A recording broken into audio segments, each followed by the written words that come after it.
Did you buy the Harbor Breeze Crosswinds 2 ceiling fan and you are confused about the wiring? Don't worry, this video will help you get the wiring the way you want it.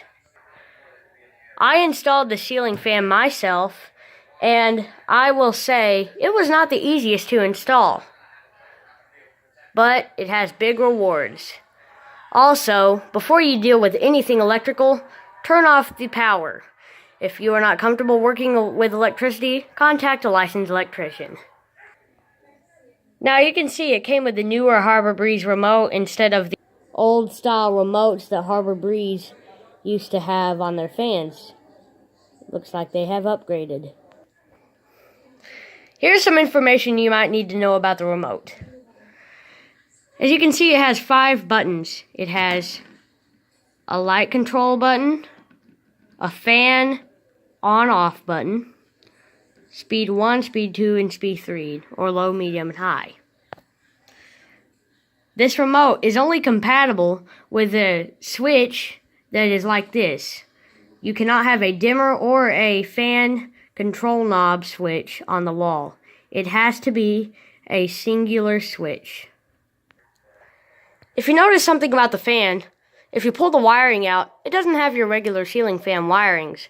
It has a black cord with a plug on the end. If you pull the remote receiver out of the box, you'll notice that it has 3 wires coming out of it.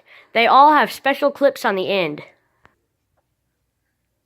2 of the clips should look like this. One should have a red wire coming out of it, and the other a white wire. They are attached to the ceiling fan. The way to use these clips is you insert the wire coming from your house into the other hole on this side of each clip. However, I cut the clips off because they were a pain in the butt. No pun intended. Anyway, the only reason that I cut them off was because the wires would not stay in them. So I just did it the old-fashioned way where you do it with the wire nut, and it works just fine. The other plug you should definitely not cut off because it controls the ceiling fan itself. It looks different from the 2 clips, and it is a singular plug. There is not 2 of them. There is one attached to the fan, and there is one coming out of the remote receiver. The male and female plugs will plug in to make the ceiling fan work.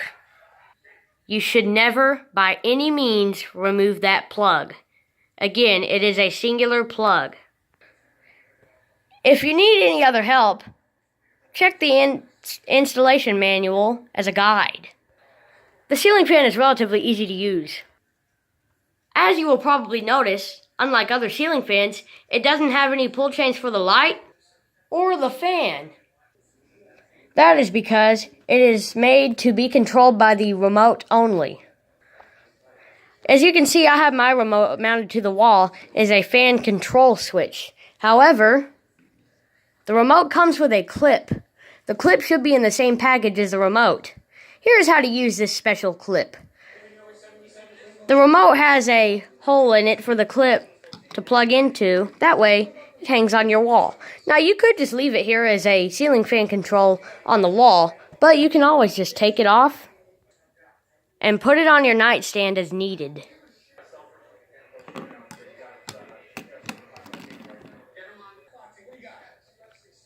If you're wondering how much air the ceiling fan blows, it is a lot. I will go ahead and turn it on for you. I have slept with a ceiling fan all my life, and my little fan on my nightstand is way too strong. This should give me a nice breeze for when I'm sleeping. I will tell you, this fan is blowing a lot of air.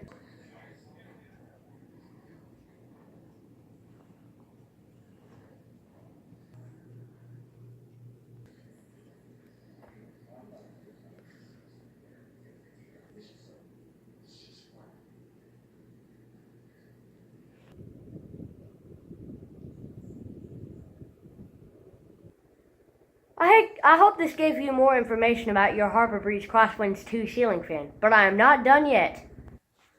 Have you noticed the way the blades are supposed to be installed? It is very easy.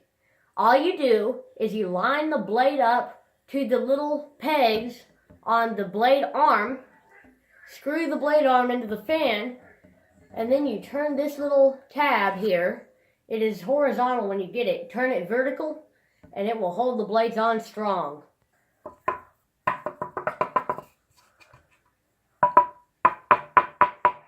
That's not going anywhere. Also, if you're an avid fan collector, you might wonder what the old ceiling fan looked like. I took it down because the light kit fell apart, and one of the sockets was messed up, and the screw holder is stripped out, and the pull chain didn't work, and it was just busted. This fan, I think it came with the house. Looks like it's from the 90s. It's got all the gold stuff on it. I am going to keep it because I collect fans, and the fan does still work, so I can probably replace the light kit. But it also didn't have a down rod, so it was way up there. So I just thought I'd replace it. There's the motor. It's a pretty fan, though. It had pretty globes on it, too. It's got the white wood grain on the other side instead of the normal wood grain. See, this is not dust. That's wood grain. Well, I'm glad I was able to help. Bye.